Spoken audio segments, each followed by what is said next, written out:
اعوذ باللہ من الشیطان الرجیم بسم اللہ الرحمن الرحیم رب اشرح لی صدری ویسر لی امری واحلل عقدۃ من لسانی یفقہوا قولی۔ السلام علیکم ورحمۃ اللہ وبرکاتہ۔ یہ کچھ بہت پیاری باتیں ہیں جو میں نے آپ سے شیئر کرنی تھی، جو مجھے بہت اچھی لگیں، یقیناً آپ کو بھی بہت اچھی لگیں گی۔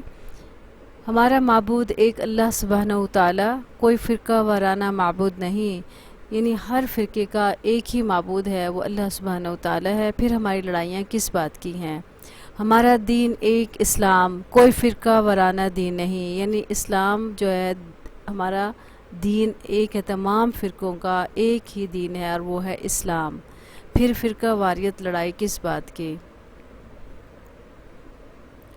ہمارا امام ایک محمد صلی اللہ علیہ وآلہ وسلم، کوئی فرقہ وارانہ امام نہیں، یعنی جتنے بھی فرقے ہیں ان تمام کے جو امام ہیں وہ ایک ہی امام کو مانتے ہیں، وہ ہے حضرت محمد صلی اللہ علیہ وآلہ وسلم۔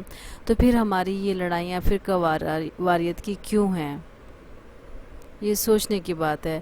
ہمارا نام ایک مسلم، کوئی فرقہ وارانہ نام نہیں، جتنے بھی فرقے ہیں ان تمام کا ایک ہی نام ہے، وہ ہے مسلم۔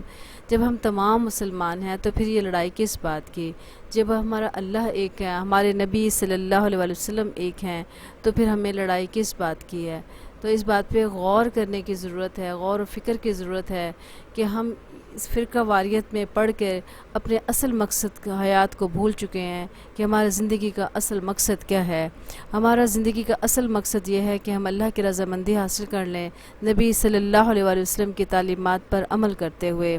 اسی فرقہ واریت کی جنگ کی وجہ سے ہم صحیح اسلام کو فالو نہیں کر سکتے، صحیح طریقے سے اللہ کی عبادت نہیں کر سکتے۔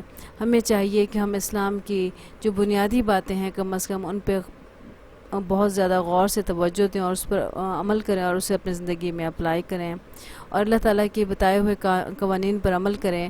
ہمیں قرآن اور سنت کے مطابق اپنی زندگی گزارنی چاہیے اور یہی ہماری زندگی کا مقصد ہونا چاہیے۔ اللہ تعالیٰ ہمیں فرقہ واریت سے دور ہٹا کر قرآن اور سنت اور حدیثوں پر عمل کرنے کی توفیق اور سعادت نصیب فرمائے اور اپنے دین اسلام کو پکا اور مضبوط کرنے کی توفیق عطا فرمائے۔ اللہ تعالیٰ ہمیں ہر جھگڑوں اور مصیبتوں سے محفوظ رکھے، آمین یا رب العالمین۔ السلام علیکم ورحمۃ اللہ وبرکاتہ۔